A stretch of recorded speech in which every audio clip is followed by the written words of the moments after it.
हीरा सवेरे उठकर अपने काम पर गई। कुंद मिल नहीं रही थी। सब समझ गए कि वह क्रोध करके चली गई है। नगेंद्र ने सुना कि कुंद घर छोड़ गई। यह किसी ने नहीं बताया कि वह क्यों गई। नगेंद्र ने सोचा, मैंने जो उससे कहा था उसे सुनकर कुंद मेरे घर में रहना अनुचित समझकर चली गई। यदि यही है तो कमल के साथ क्यों नहीं चली गई। नगेंद्र का मुख मलिन हो गया। किसी ने उसके पास जाने का साहस नहीं किया। उन्हें यह भी मालूम हो गया कि सूर्यमुखी का क्या दोष था। उन्होंने सूर्यमुखी से भी बोलना बंद कर दिया। गांव-गांव में उन्होंने कुंद नंदिनी का पता लगाने के लिए स्त्रियां छोड़ी। सूर्यमुखी ने क्रोध से जो कुछ भी कहा, परंतु वह कुंद का जाना सुनकर अधीर हो गई। कमलमणि ने उन्हें समझा दिया कि देवेंद्र ने जो कहलाया था वह विश्वास योग्य नहीं था, क्योंकि देवेंद्र से गुप्त प्रेम कभी छिपा न रहता और कुंद के स्वभाव में ऐसा करना संभव नहीं। सूर्यमुखी ने ये सब बातें समझी तो उसे बहुत पछतावा हुआ। उस पर पति के अनुराग से उन्हें और भी व्यथा हुई। उन्होंने सैकड़ों बार कुंद को और अपने को गालियां दी। उन्होंने भी कुंद की खोज में आदमी भेजे। कमल का कलकत्ते जाना रुक गया। कमल ने किसी को गाली नहीं दी। सूर्यमुखी का भी कुछ तिरस्कार नहीं किया। कमल ने अपने गले से हार उतारकर सब पड़ोसियों को दिखाकर कहा, जो कुंद को लाएगा उसे यह हार दूंगी।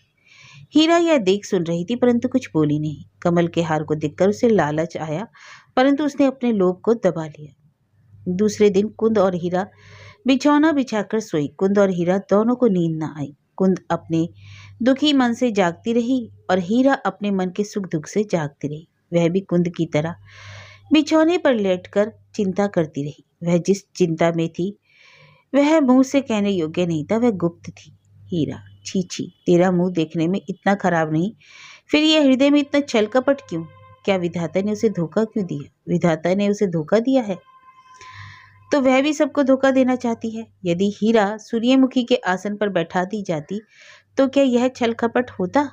हीरा कहती, नहीं, हीरा को हीरा के आसन पर बैठा है, इसलिए हीरा हीरा है। लोग कहते हैं कि वह दुष्टता का दोष है। दुष्ट कहता है, मैं भला आदमी होता, पर तुम लोगों का क्या दोष से दुष्ट हो गया हूं? हीरा सोच रही थी कि अब क्या करूं। यदि कुंद को दत्त के घर में छोड़ाऊं तो कमल हार देगी, गृहिणी भी शायद कुछ दे दे, बाबू क्या नहीं देंगे, और यदि कुंद को देवेंद्र को दूं तो नगद रुपए मिलेंगे, परंतु यह तो मैं प्राण रहते कर न सकूंगी। कुंद को वहीं पहुंचा देना ठीक है, किंतु कुंद न जाएगी। अब वह उस घर की ओर मुंह करने के योग्य नहीं, परंतु सब लोग बाबू भय कहकर दिखाकर ले जाएं तो मैं क्या कर सकती हूँ। अब ईश्वर जो करे। सूर्यमुखी का भला नहीं लगेगा, परंतु सूर्यमुखी से मुझे इतनी चिढ़ क्यों है? उसने कभी मेरी बुराई नहीं की, बल्कि प्रेम ही करती है और मेरा भला ही करती है, तब वह चिढ़ क्यों? क्या इसे हीरा नहीं जानती? हीरा क्या नहीं जानती? वह क्या बताए? सूर्यमुखी सुखी और मैं दुखी, इसी से क्या मुझे चिढ़ है? वह बड़ी है, मैं छोटी, वह मालकिन है, मैं दासी, इसलिए मुझे उससे बहुत चिढ़ है। यदि कहीं ईश्वर ने उसे बड़ा बनाया तो उसका क्या दोष? मैं उससे द्वेष क्यों करूं? मैं कहूंगी ईश्वर ने मुझे द्वेषी बनाया है, इसमें मेरा क्या दोष? मैं कुछ भी उसका अहित नहीं चाहती, किंतु यदि उनका अहित करने में मेरी भलाई हो तो मैं क्या करूं? अपना भला कौन नहीं करता? जरा हिसाब लगाकर देखूं उसे क्या होता है। इस समय मुझे कुछ रुपए की आवश्यकता है। अब मैं दासी का काम करना नहीं चाहती। रुपए कहाँ से मिलेंगे? दत्त घराने के सिवाय और रुपए कहाँ हैं? और दत्त घराने से रुपए लेने का यही तरीका है। सभी जानते हैं कि कुंद पर नगेंद्र बाबू की दृष्टि लगी है। बाबू इस समय कुंद के उपासक हैं। बड़े आदमी मन में आते ही सब कुछ कर सकते हैं, नहीं कर सकते केवल सूर्यमुखी के लिए। यदि दोनों में कुछ झगड़ा हो जाए तो वे सूर्यमुखी की इतनी खातिर भी ना करेंगे। इस समय मुझे वही करना होगा जिससे दोनों में झगड़ा हो जाए। ऐसा होगा तो बाबू कुंद की पूजा करेंगे। कुंद तो है ही मूर्ख, मैं उसे अपने वश में कर लूंगी। मैंने उसका बहुत ही कुछ उपाय कर रखा है। मैं चाहूं तो कुंद से सब कुछ करा सकती हूँ। यदि बाबू कुंद की पूजा आरंभ करे तो वह कुंद के आज्ञाकारी हो जाएंगे और मैं कुंद को अपनी आज्ञाकारी बना लूंगी। पूजा का प्रसाद मैं भी पाऊंगी। यदि दासी का काम ना करना पड़े तो ही बहुत अच्छा है। नागेंद्र को कुंद नंदिनी दूंगी, किंतु एकाएक नहीं, पहले कुछ दिन छिपाए रखकर देखो। विच्छेद में बाबू का प्रेम पक जाएगा, उसी समय कुंद को सामने कर दूंगी। तब भी यदि सूर्यमुखी का भाग्य ना फूटे तो उसका भाग्य बड़ा ही बलशाली है। तब तक मैं बैठी बैठी कुंद को उठना बैठना सिखाऊंगी। ऐसी कल्पना कर हीरा वैसे ही आचरण में लग गई। उसने छल करके धाई को अनियंत्र भेज दिया और कुंद को खूब छिपा कर रखा। कुंद उसके सहृदय देखकर सोचने लगी कि हीरा जैसी औरत और नहीं है। कमल भी मुझे इतना नहीं चाहती जितना यह चाहती है। हीरा ने सोचा कि नगेंद्र की आंखों में सूर्यमुखी का को विष बना देना चाहिए। वास्तविक काम यही है। हीरा उनके अभिन्न हृदय को पृथक पृथक करने की चेष्टा करने लगी। एक दिन सवेरे ही हीरा मालिक के घर जाकर कामकाज पर लगी। कौशल्या परिचारिका भी दत्तघराने में काम करती थी। हीरा ने उससे कहा, कुशी बहन, आज मेरा बदन टूट रहा है तो मेरा एक काम कर दे। कौशल्या हीरा से डरती थी। उसने स्वीकार कर लिया। वह बोली, करूंगी क्यों नहीं, शरीर का भला बुरा होना सबके लिए है। हीरा कौशल्या चाहे जो उत्तर देती उसी पर कलह करती। वह बोली, कुशी तेरा दिमाग चढ़ा है, गाली देती है। मैंने कब गाली दी? कौशल्या ने चौंक कर कहा। आहा मर, कहती है कब गाली दी, शरीर अच्छा बुरा ही तो है। क्या मैं मर रही हूँ? अरे मरे तो मर, इस पर व्यग्र होने की, नाराज होने की क्या जरूरत है? एक दिन तो मरना होगा ही। यमराज ना तुझे भूलेंगे ना मुझे। तुझे ही ना बोले तो मुझसे कुड़के मर, मर मर मर, मरी मर, खोपड़ी खा। अब कौशल्या रह न सकी। वह बोली, तू मेरी खोपड़ी ना खा ले, तू मर, तुझे यम ना बोले, मुँह जली। झगड़े में हीरा से कौशल्या तेज थी, इसलिए हीरा ने मात खाई। हीरा प्रभु पत्नी के पास शिकायत करने गई। जाते समय हीरा के होठों पर मुस्कुराहट थी। हीरा जब सूर्यमुखी के सामने पहुंची तो उसने रो रो कर घर भर दिया। सूर्यमुखी ने विचार किया कि दोष हीरा का ही था, फिर भी उन्होंने हीरा के अनुरोध से कौशल्या को डांट दिया। उससे संतुष्ट न होकर हीरा बोली, इसे छुड़ा दो, नहीं तो मैं न रहूंगी। यह सुनकर सूर्यमुखी हीरा पर क्रुद्ध। वह बोली, हीरा, तेरा बड़ा चढ़ा दिमाग है। तूने पहले गाली दी और तेरी ही बात पर इसे छोड़ दूं? मैं यह अन्याय नहीं कर सकती। तेरी जाने की इच्छा है तो तू जा सकती है। हीरा तो यही चाहती थी। अच्छा, जाती हूँ कहकर रोती हुई बाहरी महल में बाबू के पास पहुंची। रोती हुई हीरा को देखकर नगेंद्र ने पूछा, हीरा रोती क्यों है? मेरा हिसाब करने की आज्ञा दीजिए बाबूजी। यह क्या क्या हुआ? मुझे जवाब मिला है, माँ जी ने मुझे जवाब दिया है। तूने क्या किया था? उशी ने मुझे गाली दी थी, मैंने शिकायत की, उन्होंने उसकी बात पर विश्वास करके मुझे जवाब दे दिया। नगेंद्र ने हंसते हुए कहा, यह तो मतलब की बात हुई ना हीरा हुई। असल बात क्या है? असल बात यह है कि मैं यहाँ ना रहूंगी। क्यों? माँ जी का मुंह बहुत खुल गया है, किसे क्या कह दे कुछ ठीक नहीं। क्यों? उस दिन कुंद को उन्होंने क्या नहीं कहा? यह सुनकर ही तो कुंद ने घर त्याग दिया। हम लोगों को भय है कि किसी दिन हम लोगों को क्या कह डाले, तो वह मैं सब सुनकर नहीं रह सकूंगी, इसी से पहले ही हटी जाती हूँ। अच्छा, क्या बातें थी वे? मैं आपके सामने लज्जा के मारे नहीं कह सकती। नगेंद्र की आंखों के समक्ष अंधकार छा गया। वह हीरा से बोले, आज तू घर जा, कल मैं तुझे बुलाऊंगा। हीरा की कामना सिद्ध हुई। उसने इसलिए कौशल्या से जो झगड़ा किया था। सूर्यमुखी को एकांत में ले जाकर नगेंद्र ने कहा, क्या तुमने हीरा को विदा कर दिया? सूर्यमुखी बोली, हाँ। फिर उन्होंने हीरा और कौशल्या का हाल विस्तार से कह सुनाया। सुनकर नगेंद्र ने कहा, तुमने कुंद नंदिनी को क्या कहा था? नगेंद्र ने देखा सूर्यमुखी का मुंह सूख गया था। कोई दुर्वाक्य कहा था? सूर्यमुखी कुछ देर चुप रही। बाद में उन्होंने कहा, तुम मेरे सर्वस्व हो, तुम्हारे आगे मैं क्या छिपाऊं? आज तक कभी कोई बात तुमसे छिपी नहीं, फिर आज क्यों एक पराई बात पर मुझसे तुमसे छिपाऊं? मैंने कुंद को दुर्वाक्य कहा था, बाद में तुम क्रुद्ध हो गए, इसलिए तुम्हारे सामने नहीं कहा। अपराध क्षमा करो, मैं सब बातें कहती हूँ। तब सूर्यमुखी ने हरिदासी वैष्णवी के परिचय से कुंद नंदिनी के तिरस्कार तक बिना कपट सब हाल कह दिया। कहकर उन्होंने अंत में कहा, मैं कुंद नंदिनी से नाराज हो अपने मन ही मन मर रही हूँ। देश देश में उसकी खोज करा रही हूँ। यदि मैं पता पाती तो लौटा लाती, मुझे अपराध ना देना। तुम्हारा कोई विशेष अपराध नहीं। तुमने कुंद के बारे में जैसा कलंक सुना था, उस पर कोई भली स्त्री से मीठी बात कहती या अपने घर में स्थान देती, किंतु तुम्हें विचार कर देखना चाहिए था कि बात सच्ची है या नहीं। उस समय यह बात मैंने नहीं सोची, अभी तो पछता रही हूँ। सोचा क्यों नहीं? मेरे मन में जो भ्रांति उत्पन्न हो गई थी। यह कहते कहते सूर्यमुखी ने नगेंद्र के चरणों के पास जमीन पर बैठकर नगेंद्र के दोनों चरणों के आंखों को आंसुओं से भिगो दिया। फिर बोली, तुम मेरे प्राणाधार हो। इस पापी मन के अंदर कोई बात होगी तो तुमसे ना छिपाऊंगी। मेरा अपराध क्षमा करना। तुम्हें कहना ना पड़ेगा, मैं जानता हूँ कि तुमने संदेह किया था कि मैं कुंद नंदिनी पर अनुरक्त हूँ। सूर्यमुखी नगेंद्र के चरणों में मुंह छिपाकर रोने लगी। मैं क्या कह सकती, मैंने जो दुख पाया उसे क्या तुमसे कह सकती हूँ? मरने के बाद भी दुख होगा, इसलिए मैं मरी नहीं। नहीं, तो जब मैंने सुना था मैं तभी मरना चाहती थी। मेरा अपराध क्षमा करना। नगेंद्र बहुत देर तक चुप रहने के बाद अंत में बोले, सूर्यमुखी, यह सब अपराध मेरा है, तुम्हारा कुछ भी अपराध नहीं। मैं सचमुच तुम्हारे सामने अपराधी हूँ। मैं यथार्थ में तुम्हें भूलकर कुंद नंदिनी के प्रेम में पड़ गया। मैंने जो यंत्रणा पाई है और जैसी यंत्रणा सह रहा हूँ उससे तुमसे क्या कहूँ। तुम समझती होंगी कि मैंने चित्त के दमन की चेष्टा नहीं की। ऐसा ना समझना। मैं आप अपने जैसा तिरस्कार करता हूँ उतना तिरस्कार तुम ना करोगी। मैं पाप आत्मा हूँ, मेरा चित्त वश में ना आ सका। सूर्यमुखी अब सहन न कर सकी। वे हाथ जोड़कर कातर स्वर में बोली, जो तुम्हारे मन में आए उसे रहने दो, मेरे सामने कुछ ना कहो। तुम्हारी हर बात मेरी छाती में शूल की भांति चुभ रही है। मेरे भाग्य में जो हुआ वह हो, अब सुनना नहीं चाहती। यह सब मुझसे ना सुना जाएगा। नहीं, ऐसा नहीं है सूर्यमुखी, तुम्हें और भी सुनना होगा। जब बात उठी है तो मन की बातें खोलकर कहता हूँ। मैं इस संसार का त्याग करूंगा, मरूंगा नहीं। मैं विवश हूँ। घर मकान और संसार में अब सुख नहीं रहा। जब तुमसे मुझ पर कोई मोह नहीं तो मैं तुम्हारे अयोग्य हूँ। मैं तुम्हारे पास रहकर तुम्हें और कलेश ना दूंगा। मैं कुंद नंदिनी को ढूंढता हुआ देश देशांतर में फिरूंगा। तुम इस घर की गृहिणी रहना। मन में ना समझना कि तुम विधवा हो। जिसका पति ऐसा नीच है वह विधवा नहीं तो और क्या है। परंतु मैं पामर हूँ या जो हूँ, तुम्हें धोखा न दूंगा। मेरा प्राण दूसरे पर लग गया, यह बात तुमसे स्पष्ट कह देता हूँ। यदि कुंद नंदिनी को भूल गया तो फिर आऊंगा, नहीं तो तुम्हारे साथ यही अंतिम भेंट है। यह बात सुनकर सूर्यमुखी पत्थर की मूरत की तरह पृथ्वी की ओर देखती रही, फिर जमीन में मुंह छिपाकर रोई।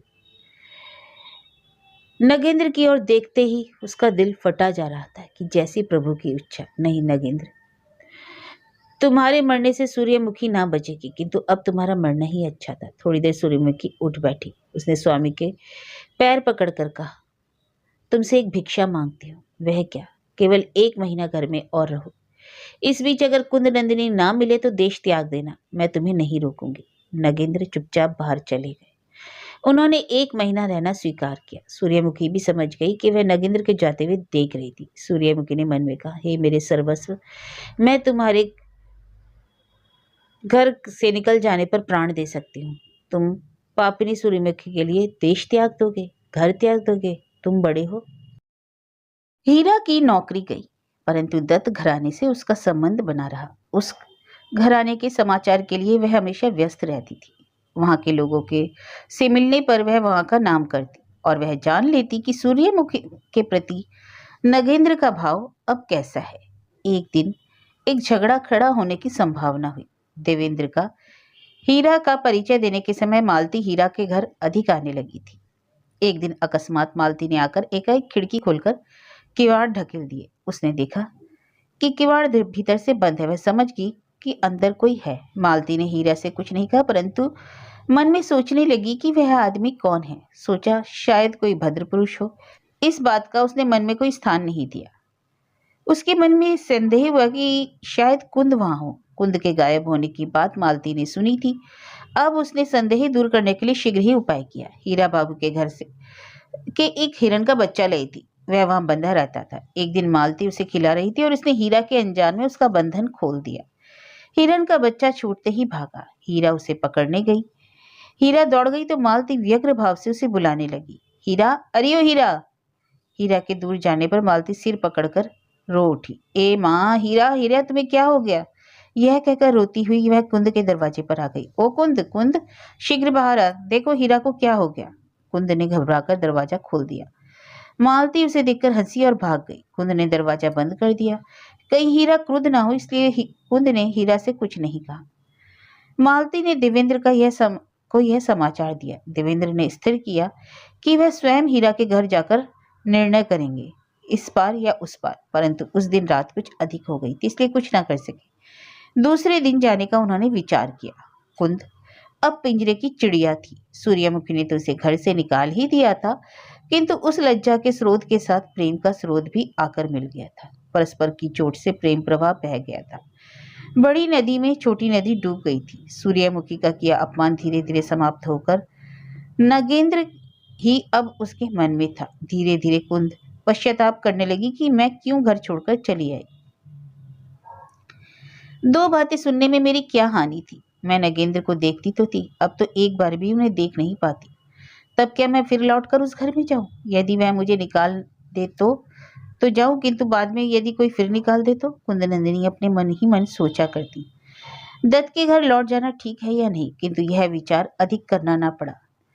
2-4 दिन में ही उसने स्थिर किया कि जाना ही उचित है, नहीं तो अब प्राण न बचेंगे। अब विचार यही रह गया कि जाने से सूर्यमुखी फिर निकाल देगी या नहीं। अंत में कुंद ने यही विचार किया कि सूर्यमुखी निकाल दे या जो करे, जाना ही ठीक है। परंतु क्या वह फिर उस आंगन में जाकर खड़ी होगी? अकेली वहां जाते बड़ी लज्जा जान पड़ती थी। यदि हीरा अपने साथ ले जाए तो हो सकता है, परंतु हीरा से कहने में लज्जा जान पड़ी। उससे वह कह न सकी। कुंद का हृदय नगेंद्र का ना देखना सह ना पाया। एक दिन कुंद शैया से उठी। उस समय से हीरा सोई हुई थी। वह चुपचाप दरवाजा खोलकर बाहर निकली। बहुत ही शीतल मंद वायु बह रही थी। स्पष्ट दिखाई देने वाली वृक्षों की चोटियों पर नीला आकाश छा रहा था। कुंद रात का अनुमान कर दत्त के घर की ओर चली। जाने का यही अभिप्राय था कि वह एक बार नगेंद्र को देख पाए। सोचा छिप कर उन्हें आने में क्या हानि है, परंतु छिपकर देखेगी कैसे? कुंद ने सोच विचार कर यही स्थिर किया कि रात रहते दत्त के घर के पास इधर उधर घूमेगी। किसी प्रकार नगेंद्र की खिड़की में या मकान में या राह किनारे से देख पाएंगे। वह सवेरे उठते हैं, कुंद उन्हें देख सकेंगे। उन्हें देखकर फिर लौट आएगी। कुंद रात्रि के अंत में नगेंद्र के घर की ओर चली। महल के पास पहुंचकर उसने देखा कि अभी सवेरा होने में कुछ देर थी। कुंद ने राह पर देखा नगेंद्र नहीं थे। छत पर देखा नगेंद्र नहीं थे। उसने सोचा वह झाड़ के नीचे बैठ जाए। झाड़ छितराया हुआ था। झाड़ के नीचे अंधकार था। एक झाड़ के फल और पत्ते पानी में टपके पड़े। उसके सिर के ऊपर वृक्ष पत्ती झड़ रहे थे। महल का दरवाजा खोलने और बंद करने की आवाज सुनाई दी। अंत में उषा के आगमन से हवा चलने लगी। कुंद को का भरोसा छूटने लगा। अब वह झाड़ के नीचे बैठी नहीं रह सकती। सवेरा हुआ तो कोई देख लेगा। वह लौट जाने को उठी। महल में से सटा एक बाग था। नगेंद्र सवेरे उठकर वहां घूमा करते थे। शायद वह इस समय वहां टहल रहे हो। उस स्थान को देखे बिना कुंद लौट नहीं सकी। वह बाग 4 दीवारी से घिरा था। दरवाजे की खिड़की खुली थी या बंद, यह देखने के लिए कुंद उस ओर गई। उसने देखा दरवाजा खुला था। कुंद में उसमें प्रवेश किया। वह बाग के किनारे किनारे धीरे धीरे आकर एक मौलछिरी के पेड़ के नीचे खड़ी हो गई। बाग के बीच में संगमरमर का बना एक चबूतरा था। उस पर चढ़ी हुई एक तरह तरह की लताएं थी। उसके किनारे मिट्टी से लगी लताओं की डालियां थी। कुंद नंदिनी ने मौलछिरी की ओर से बाग की ओर दृष्टि फेरी, परंतु नगेंद्र दिखाई नहीं दिए। उसने लता मंडप की ओर देखा कि वहां पे कोई चौकी पे सोया हुआ था। कुंद नंदिनी ने समझा वह नगेंद्र है। देखने के लिए वे धीरे धीरे वृक्षों की ओट करके आगे बढ़ी। उसी समय लता मंडप के भीतर का मनुष्य उठकर बाहर निकला। कुंद ने देखा कि वह नगेंद्र नहीं सूर्यमुखी थी। भय से आगे न बढ़ सकी, पीछे भी पैर न रख सकी। उसने देखा सूर्यमुखी बाग में फूल चुनती हुई टहलने लगी। जिधर कुंद छिपी थी उसी और सूर्यमुखी धीरे धीरे बढ़ने लगी। कुंद ने देखा अब तो पकड़ ली गई। अब तो सूर्यमुखी ने कुंद को देख लिया। दूर से न पहचाना। उन्होंने पूछा कौन है? कुंद भय से चुप रही, पैर हिले नहीं। सूर्यमुखी समीप आ गई। उसने विस्मय के साथ कहा कौन है? कुंद है क्या? कुंद ने तब भी उत्तर ना दिया। सूर्यमुखी ने कुंद का हाथ पकड़कर कहा कुंद आओ बहन, अब मैं तुमसे कुछ ना कहूंगी। और यह कहकर सूर्यमुखी कुंद को अंतःपुर ले गई। उधर रात्रि में देवेंद्र अकेले वेश बदलकर शराब पीकर कुंद नंदिनी की खोज में हीरा के घर पहुंचे। उन्होंने वहां खोज कर देखा, परंतु कुंद वहां नहीं थी। हीरा मुंह पर कपड़ा रखकर हंसने लगी। देवेंद्र ने क्रुद्ध होकर पूछा हंसती क्यों है? तुम्हारा दुख देखकर पिंजरे का पंछी उड़ गया, अब आप उसे नहीं पाएंगे। अंत में हीरा ने कहा सवेरे उसे ना देखकर मैंने बहुत खोजा। खोजते खोजते बाबू के मकान पर गई, अब वहां उसका बड़ा आदर है। देवेंद्र हताश होकर लौट रहे थे, परंतु उनके मन का संदेह ना मिटा। इच्छा थी कि और कुछ देर ठहरकर वह सब बातें समझ कर जाएं। आकाश में एक बादल देकर बोले शायद पानी आएगा। फिर इधर उधर फिरने लगे। हीरा की इच्छा थी कि देवेंद्र तनिक बैठे, परंतु वह स्त्री थी, अकेली रहती थी और फिर रात का समय था, इसलिए बैठने को कह न सकी। देवेंद्र बोला तुम्हारे घर में छाता है? हीरा के घर में छाता नहीं था। देवेंद्र बोला तुम्हारे यहाँ कुछ देर बैठकर पानी की हालत देख सकता हूँ, कोई दोष तो नहीं? हीरा जो दोष था वह तो आपके मेरे घर आने से ही पूरा हो गया, तो अब क्या बचा? तब मैं बैठ सकता हूँ। हीरा ने कोई उत्तर नहीं दिया। देवेंद्र वहीं बैठ गए। तब हीरा ने चौकी पर साफ सा बिस्तर बिछाकर देवेंद्र को बैठाया और संदूक से एक छोटी चांदी का हुक्का निकाला। उसने अपने हाथ से हुक्के में ठंडा पानी डाला, मीठा कड़वा तंबाकू भरकर पत्ते की नल बना दी। देवेंद्र जेब से शराब की बोतल निकालकर बिना पानी मिलाए ही पी गए और तब रंगीन होकर देखा कि हीरा की आंखें तो बहुत सुंदर थी। वास्तव में उसकी आंखें ही बहुत सुंदर थी। देवेंद्र बोले, तुम्हारी आंखें बहुत अच्छी हैं। हीरा मुस्कुराई। देवेंद्र ने देखा एक किनारे एक तानपुरा पड़ा था। देवेंद्र तानपुरा लेकर बैठ गए। देवेंद्र बोले, यह तानपुरा कहाँ से पाया? एक सिपाही से लिया था। देवेंद्र ने उसका तार ठीक करके उसे बजाया। उससे गला मिलाकर मधुर स्वर में मधुर पर गाना गाया। हीरा अपने को भूल गई। वह यह भूल गई कि वह हीरा थी और वह देवेंद्र। वह मन में सोच रही थी कि वह स्वामी है और वह उसकी पत्नी। वह मन ही मन सोच रही थी कि विधाता ने दोनों को एक दूसरे के लिए बनाया है। हीरा के मन की बात मुंह से प्रकट हो गई। देवेंद्र ने हीरा के मुंह से सुना कि हीरा ने देवेंद्र को मन ही मन आत्मसमर्पण कर दिया है। बात प्रकट हो जाने पर हीरा को चैतन्य हो उसका सिर चकरा गया। तब उसने पागलों की तरह घबरा कर कहा, आप शीघ्र मेरे घर से चले जाए। यह क्या हीरा, आप शीघ्र चले जाइए, नहीं तो मैं चली जाती। अरे तो तुम मुझे घर से क्यों निकालती हो? आप जाइए, नहीं तो मैं लोगों को बुलाती हूँ कि आप मेरा सत्यानाश करने यहाँ क्यों आए हैं। हीरा पागल हो गई। अच्छा हीरा, इसी को कहते हैं स्त्री चरित्र? स्त्री चरित्र नहीं, स्त्री चरित्र बुरा नहीं, तुम जैसे पुरुषों का चरित्र घृणित है। तुम लोगों में धर्म ज्ञान नहीं है, किसी की भलाई बुराई को समझ नहीं पाते, तुम केवल अपना ही सुख ढूंढते हो।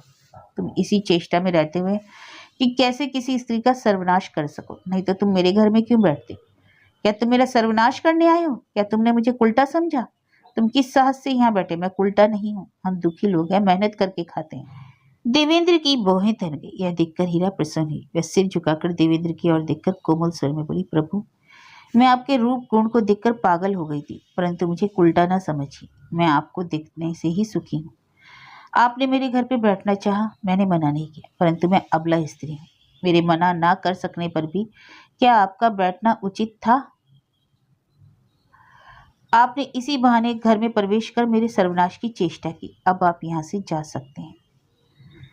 देवेंद्र ने एक और घूंट शराब पीकर कहा, अच्छा हीरा, तुमने अच्छा व्याख्यान दिया। तुम एक दिन मेरे ब्रह्म समाज में व्याख्यान दोगी क्या? हीरा क्रोध से कातर होकर बोली, मैं आपके उपहास के योग्य नहीं। यदि कोई अधर्म आपसे प्रेम करे तो उसके प्रेम का तमाशा करना अच्छा नहीं। मैं धार्मिक नहीं, धर्म नहीं समझती, धर्म में मेरा मन भी नहीं, फिर भी मैं कुलटा नहीं हूँ। मैं कुलटा ना होने की बात जो कही मैंने कही, उसका कारण यह था कि अपने मन में मेरी प्रतिज्ञा है कि आपके प्रेम के लोभ में पड़कर मैं कलंक न लूंगी। यदि आप मुझसे जरा भी प्रेम करते हो तो यह प्रतिज्ञा ना करती। मुझ में धर्म ज्ञान नहीं, मैं आपके प्रेम की तुलना में कलंक को तुच्छ समझती, परंतु जब आप प्रेम नहीं करते तो मैं व्यर्थ में कलंक क्यों लूं? किस लोभ में लूं? देवेंद्र ने हीरा के मुंह से 3-4 प्रकार की बातें सुनी। उन्होंने उसके मन की अवस्था समझ ली। उन्होंने मन में सोचा, मैं तुम्हें पहचान गया, अब मैं तुम्हें उंगली पर नचा सकता हूँ। जिस दिन चाहूंगा उसी दिन आकर तुम्हारा द्वारा कार्य सिद्ध कर लूंगा। यही समझकर वह चले गए। उन्होंने हीरा का संपूर्ण परिचय अभी तक नहीं पाया था। दोपहर का समय था। श्री बाबू ऑफिस से के लिए निकले। सब लोग भोजन के बाद सो रहे थे। कमल मणि सुई लेकर कारपेट सी रही थी। उसके सिर के बाल छितराए हुए थे। उसी समय एक दासी ने एक पत्र लाकर कमल के हाथ में दिया। कमल ने देखा सूर्यमुखी का पत्र था। खोलकर पत्र पढ़ा और फिर पढ़ा, फिर पढ़कर दुखी होकर चुप रह गई। पत्र में लिखा था, बहन, तुम कलकत्ते जाने के बाद हम लोगों को भूल गई हो क्या? क्या तुम नहीं जानती कि तुम्हारे समाचार के लिए मैं सदा व्यग्र रहती हूँ? तुमने कुंद नंदिनी के विषय में पूछा था, वह मिल गई है। यह सुनकर तुमको सुख होगा। इसके अतिरिक्त और भी एक प्रसन्नता की बात है। कुंद के साथ मेरे पति देवता का विवाह होगा और यह विवाह मैं स्वयं करवाऊंगी। विधवा विवाह जब शास्त्र संगत है तो हानि क्या है? 2-1 दिन में विवाह होगा। तुम सम्मिलित ना होगी, होती तो निमंत्रण देती। यदि हो सके तो फूल सज्जा के समय आना, क्योंकि तुम्हें देखने की बड़ी इच्छा है। कमलमणि पत्र का अर्थ कुछ समझ ना सकी। कमल ने पत्र श्रीचंद्र को दिखाया। श्रीचंद्र की समझ में भी कुछ ना आया। उन्होंने बोला कि मैं क्या नगेंद्र को इसके लिए पत्र लिखूं, क्या कहती हो? कमलमणि राजी हुई। श्रीचंद्र ने व्यंग के साथ पत्र लिखा। नगेंद्र ने जो पत्र का उत्तर दिया वह इस प्रकार था। भाई, मुझसे घृणा न करना या घृणा करो, तुम्हारी बात है। घृणास्पद में अवश्य घृणा करनी ही चाहिए। मैं यह विवाह करूंगा, यदि सारा संसार मेरा त्याग करे तब भी मैं यह विवाह करूंगा, नहीं तो पागल हो जाऊंगा। पागल होने में अधिक और कुछ शेष नहीं। यह बात कहने पर शायद और किसी बात कहने की आवश्यकता नहीं है। शायद तुम लोगों भी मुझे विवाह न करने की बात ना कहोगे। यदि कहो तो मैं तर्क करने को तैयार हूँ। कोई कहे कि विधवा विवाह हिंदू धर्म के विरुद्ध है, तो मैं इसे विद्यासागर का प्रबंध पढ़ने को, जब उनके द्वारा शास्त्र संगत है तो फिर विधवा विवाह न्यायोचित है। अब तुम इसमें कोई आपत्ति न करना। अब तुम कहोगे कि दो विवाह नीति विरुद्ध है, किंतु भारतवर्ष में यह अनहोनी बात बहुत पहले से होती आई है। अंतिम यही है कि अपनी स्नेहमयी पत्नी के लिए मैं सौंत का कांटा क्यों बो। इसका उत्तर यह है कि सूर्यमुखी इस विवाह से दुखी नहीं। उन्होंने यह विवाह का प्रसंग उठाया है, उन्होंने ही मुझे इसके लिए प्रवृत्त किया है। जब उसे कोई आपत्ति नहीं है तब मुझे क्यों? फिर किस लिए मेरा यह विवाह निंदनीय है? कमलमणि पत्र पढ़कर बोली, किस कारण से निंदनीय है? यह कैसा भ्रम है, पुरुष शायद नहीं समझते। जो हो, आप तैयारी करें, हम लोगों को अब गोविंदपुर जाना होगा। दोनों गोविंदपुर जाने की तैयारी करने लगे। दूसरे दिन सवेरे नाव से गोविंदपुर की यात्रा की और यथा समय वहां पहुंच गए। मकान में जाने से पूर्व ही दासियों से भेंट हुई। कितनी ही स्त्रियां कमलमणि को नाव से उतारने आई थी। उन्हें और उनके पति की व्यस्तता थी कि विवाह हो गया है या नहीं, परंतु दोनों में से किसी ने भी यह बात नहीं पूछी। यह लज्जा की बात थी, तो वे लोग कैसे किसी से बात पूछते?